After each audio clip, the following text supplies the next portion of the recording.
Good afternoon everyone. Torsa lifestyle official চ্যানেলে আপনাদেরকে আবার স্বাগত জানাই। আমরা এখন কোথায় যাচ্ছি বলুন তো? আমরা এখন যাচ্ছি ইকো পার্কে। খড়গপুর প্রেমবাজার যে ইকো পার্ক আছে, সেই ইকো পার্কে আমরা এখন যাচ্ছি। ঘন জঙ্গলের রাস্তা দিয়ে, লাল মাটির রাস্তা দিয়ে আমরা ইকো পার্কের দিকে এখন পৌঁছচ্ছি। সঙ্গে আছে আমি, তোরসা আর তোরসার মা। দেখুন, খুবই ছোট্ট রাস্তা।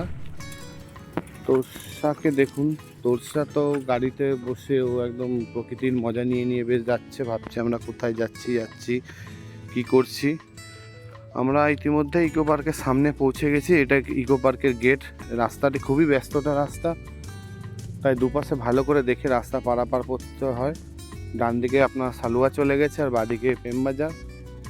তো আমরা ইকো পার্কের দিকে এখন ঢুকছি। আপনারা দেখুন, এই যে ইকো পার্কের মেন গেট, বাদিকে বাইক স্ট্যান্ড। আমরা এখানে বাইক স্ট্যান্ডে বাইক রেখে সামনে টিকিট কাউন্টার আছে। সামনে টিকিট কাউন্টারে গিয়ে আমরা টিকিট কাটবো। দেখি টিকিট কাউন্টারে কত টিকিটের মূল্য, সেটা আপনাদেরকে ভিডিওতে জানাচ্ছি। রাইকে দেখুন, রাই তো একদম ঘুম থেকে উঠে এসছে। দেখুন, চোখটা খালি দেখুন, কিছুই দেখছে না ও। যাচ্ছি হিজিলি ইকো পার্কে। এখনই আসলাম, এই যে আমাদের রাইকে নিয়ে যাব। তাহলে ভিতরে গিয়ে দেখছি।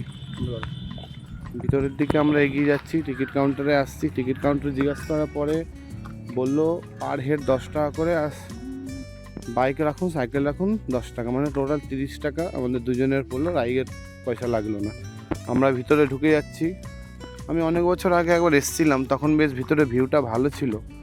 তো এখন আবার অনেক বছর পর এসছি। রায়ের মা তো এদিকে রাইকে নিয়ে দৌড়াদৌড়ি শুরু করে দিয়েছে। ঠিক আছে, প্লাস্টিক ফ্রি জোন, ভিতরে কোনো প্লাস্টিক নেই।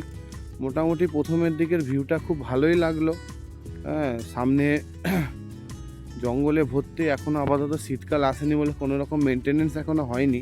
তবে আশা করি শীতকাল আসলে তখন মেনটেনেন্স হয়ে যাবে ভালোভাবে। যে জঙ্গল টঙ্গলগুলো আছে সেগুলো সব পরিষ্কার হয়ে যাবে। আর এপাশে যে বাচ্চাদের যে কিডস গার্ডেনটা আছে, কিডস গার্ডেনে কিছুই এমন নেই, খালি দেখা যাচ্ছে আপনার এই ওয়াচ টাওয়ার। এখন এপাশে আমরা যাচ্ছি, এগিয়ে যাচ্ছি। দেখি এই সামনেটা কি জানেন তো? সামনে এটাকে বলে বোটানিক্যাল গার্ডেন। বোটানিক্যাল গার্ডেন নামেই খালি ভিতরে গার্ডেনের পর গার্ডেন, আর কিচ্ছু নেই। ঘন জঙ্গল আর কিছু নেই। আমার তো খুব একটা ভালো লাগেনি। আশা করি যখন পিকনিকের সিজনটা আসবে তখন হয়তো জায়গাটা আরও ভালো বেটার করা হবে, জঙ্গল কাটা হবে, জঙ্গল পরিষ্কার করা হবে। এটা আপনি আসতে গেলে আপনাকে খড়গপুর থেকে বাসে করে প্রেমবাজারের বাস বা গোপালীর বাস করে আসতে হবে। রাইকে দেখুন, ও তো দোলনায় বসে খুব আনন্দ। মোটামুটি আমরা ভালো এনজয় করলাম কিছুক্ষণ দিয়ে। আমরা এখন বেরিয়ে যাচ্ছি।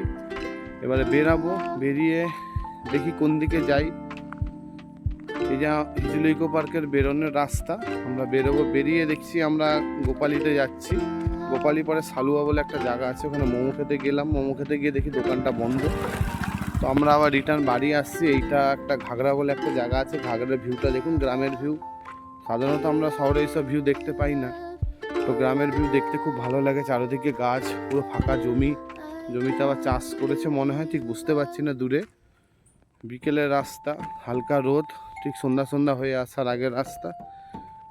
ভিউটা দেখুন খালি, খুবই সুন্দর ভিউ। সূর্য উঠেছে,